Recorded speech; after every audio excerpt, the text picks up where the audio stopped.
just finished soaking these hairs. Comes in a crepe hair roll you get from the theatrical makeup store. And I'm just using it to put hair on my characters.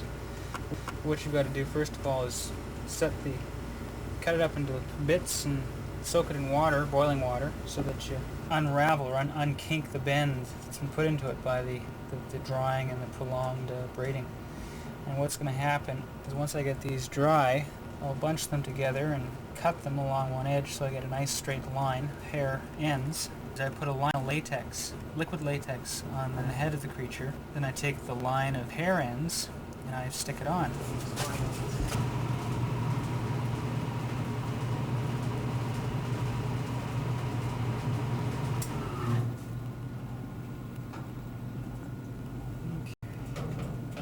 It should be dry overnight, no problem. All the water evaporated off. Now she's just gotten her second coat of paint, and I'm trying to get her color, her tone to match up with the old one again. Looks like the third coat's going to have to be a little darker. So for most of the wide shot animation and action, such as flying or walking or interaction of a larger scale. And she's only 5.6 centimeters tall. I had to build all the little armature bronze ball bearing sandwiched between brass plates and screwed together with tiny screws in order to get the joints. And then I sculpted it out of clay over top of that skeleton. Took the clay off the skeleton after making a mold of it, put the skeleton back into that mold, and injected foam rubber into the negative of the mold, cured it for a couple hours, pulled it out, and painted it. And put little bits of hair on it too. The paint is made from mixing two materials, acrylic paint and theatrical supply stuff called Prozaid, which is used to apply prosthetics to facial makeups and that, like noses and cheeks and scars and stuff like that. But you mix this half and half, and it paints on much better. This here is a close-up figurine. Notice it's just torso up, and it's going to be used for all the close-up angles, facial reactions, talking, close-up of the hands manipulating controls. I am Dema, Jause. And beneath here you see a large number of controls and mechanisms to control all the various facial expressions she's going to use. Okay, what I've got now is a couple of the manipulation devices in hand here, the controls. But if you want to look at the lower lip of this creature, I'm going to pull down the lower lip right now. It's not meant to work in real time, but it is accurate for incremental movements.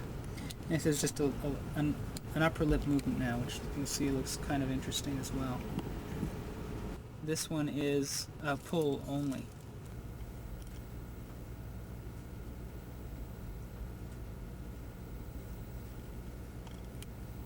There's going to be some testing to do.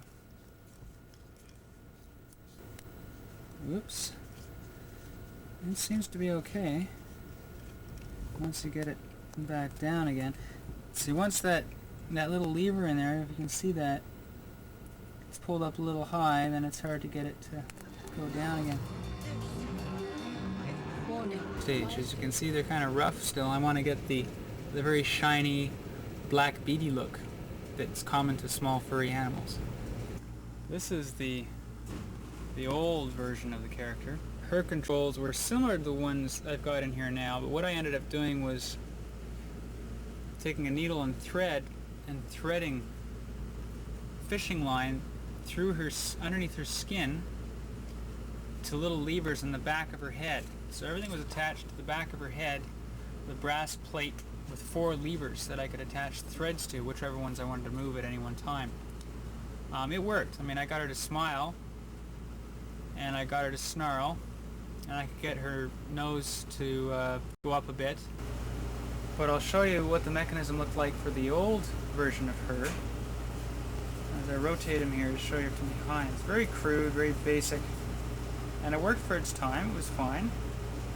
But it was very limiting. I could not shoot over the shoulder or get different angles because of the fact that this big mechanical contraption sticking out of his back of his head.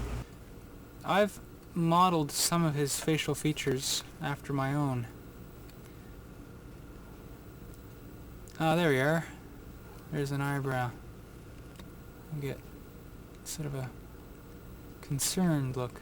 I can get him to snarl too. This is where I did use the wire in the lips. Just a sec. I'll get it to stay once I get into this. There we are. Got a bit of a snarl there. Now this hand is articulatable. It's got wires inside. It's a shaft of wire attached to a metal plate at the base in the palm. And on each finger there are 3 flattened, crimped pieces of aluminum tubing.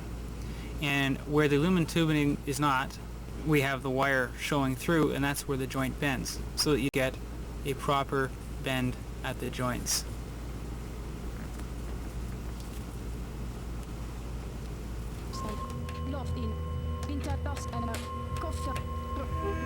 This, believe it or not, can be used as an eyeball, and that's just a wooden bead I got from Lewis Craft.